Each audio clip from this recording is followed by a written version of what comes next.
ഇപ്പോൾ ആക്ടിവിസ്റ്റ് ധന്യ രാമൻ കൂടി ചേരുകയാണ്.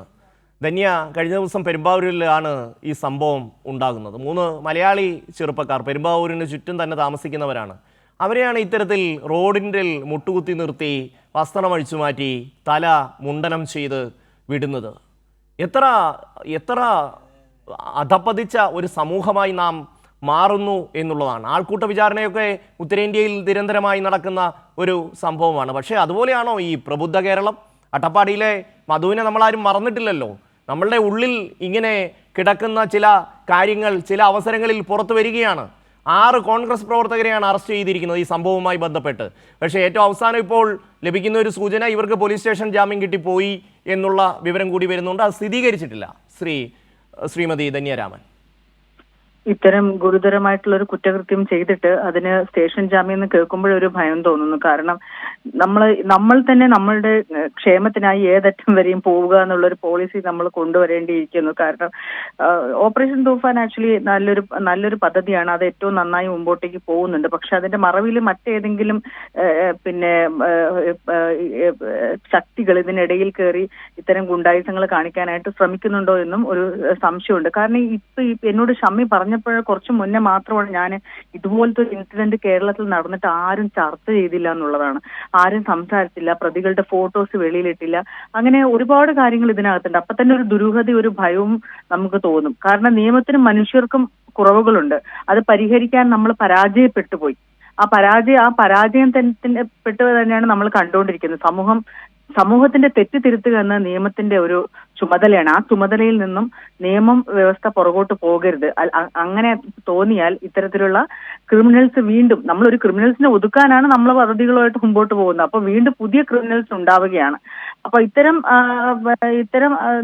കാര്യങ്ങളെ നമ്മൾ കർശനമായിട്ട് നിയന്ത്രിക്കാനായിട്ട് പോലീസിന് സാധിക്കണം. ഇല്ലെങ്കിൽ അത് വലിയൊരു അപജയത്തിലേക്ക് പോകും. കൃത്യമായിട്ട് ഇവരെ ശിക്ഷിച്ചില്ലെങ്കിൽ അത് ആ ശിക്ഷയില്ല അല്ലെങ്കിൽ റിമാൻഡിലായില്ല എന്നുള്ളത് തന്നെ ഒരു നിയമത്തിന്റെ അപജയമായിട്ടാണ് തന്നെ നമുക്ക് അതിനെ മാനിക്കാം. 1, 2 ഈ സ്റ്റേറ്റിന് എന്തെങ്കിലും മാറ്റം വരുന്നുണ്ടോ എന്നുള്ളത് നമ്മൾ ഭയപ്പെടേണ്ടിയിരിക്കുന്നു. കാരണം ഈ ക്രിമിനൽസിനെ നമ്മൾ ഒതുക്കും തോറും മറ്റെന്തെങ്കിലും ശക്തി ഇതിന് പുറകില് ഇതിന്റെ മേലിൽ ആധിപത്യം സ്ഥാപിക്കാനായിട്ട് വരുമോ എന്നുള്ളൊരു ഭയം ഉണ്ട്. അതാണ് ഇത്തരം ഓർത്ത് നോക്കിയ പട്ടാപ്പകൽ ഇതുപോലെ 3 മനുഷ്യരെ തുണിയൊക്കെ ഉരിച്ച് നമ്മളിത് നോർത്ത് ഇന്ത്യയിൽ മാത്രമേ കണ്ടിട്ടുള്ളൂ. അത് ഇവിടെ ഒരു രാജാവിന്റെ കീഴിലായിട്ട് നോർത്ത് ഇന്ത്യയിൽ സംഭവിക്കുന്നത് നമ്മൾ കണ്ടുകൊണ്ടിരിക്കുകയാണ്. ദിനം പ്രതി ഒരു ദിവസം 10 അട്രോസിറ്റിയെങ്കിലും നടക്കുന്ന രീതിയിലേക്ക് ഈ രാജ്യത്തിന്റെ നിയമവ്യവസ്ഥ മാറിക്കഴിഞ്ഞു. അതിനകത്ത് ആരും ചോദിക്കാനും പറയാനും ഒന്നുമില്ല. ബലാത്സംഗം ചെയ്യപ്പെടുന്നതിനൊന്നും ഒരു കുറവില്ല, ഒരു അട്രോസിറ്റിക്ക് ഒരു കുറവില്ല. പക്ഷെ നമ്മൾ ജാഗരൂകരായി ഇരിക്കേണ്ടുന്ന ഒരു സമൂഹമാണ് കേരളം. അങ്ങനെ ഇരുന്നിരുന്ന ഒരു സമൂഹമാണ്. അപ്പൊ അതിന് അപജയം സംഭവിക്കരുത്.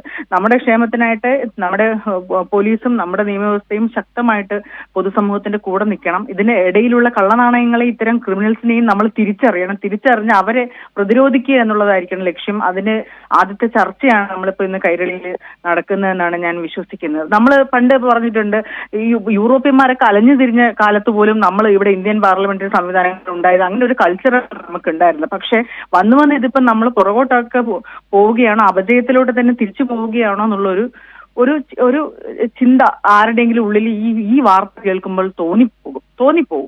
കാരണം നമ്മൾ നോർത്ത് ഇന്ത്യയിൽ മാത്രമേ ഇങ്ങനെ തുണിയുരിഞ്ഞുള്ള പട്ടാപ്പകൽ ഇങ്ങനെയൊക്കെ കണ്ടിട്ടുള്ളൂ. നമുക്കൊരു കുറ്റകൃത്യം നടന്നു കഴിഞ്ഞാൽ നമ്മളെ തീർച്ചയായിട്ടും പ്രതികൾ റിമാൻഡിലാവും. അപ്പൊ സ്റ്റേഷൻ ജാമ്യത്തിൽ പോകേണ്ട ഒരു കേസൊന്നും അല്ല ഇത്.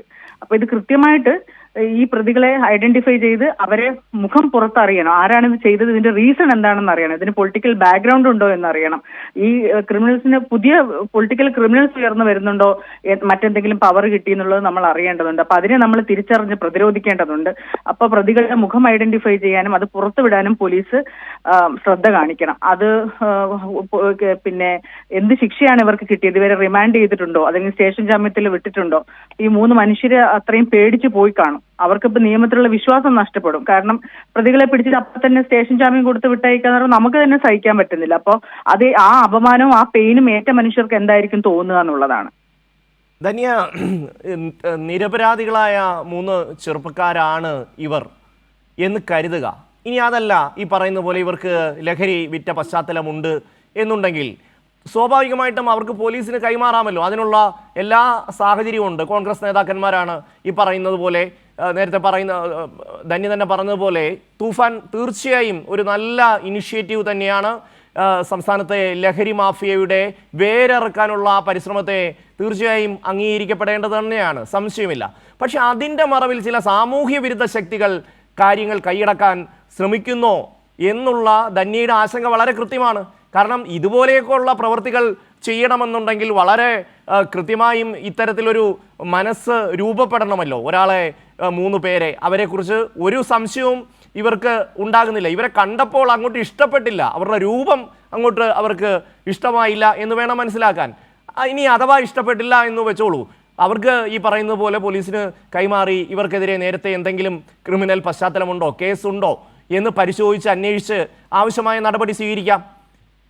ആ തരത്തിലുള്ള ഒരു നടപടിയും ഉണ്ടാകുന്നില്ല എന്നുള്ള വസ്തുത, അത് കേരളീയ സമൂഹം അത് വളരെ ലാഘവത്തോടുകൂടി കാണുന്നു എന്നുള്ള വസ്തുതയും നിലനിൽക്കുകയാണല്ലോ ധന്യ. അതാണ് ഞാൻ പറഞ്ഞത്. ഇത്തരത്തിലൊരു സംഭവം നടന്നിട്ട് സാധാരണ നമ്മൾ എവിടെ ഒന്ന് തുമ്മിയാലും അത് വീഡിയോ ആയിട്ട് പുറത്തിറങ്ങും.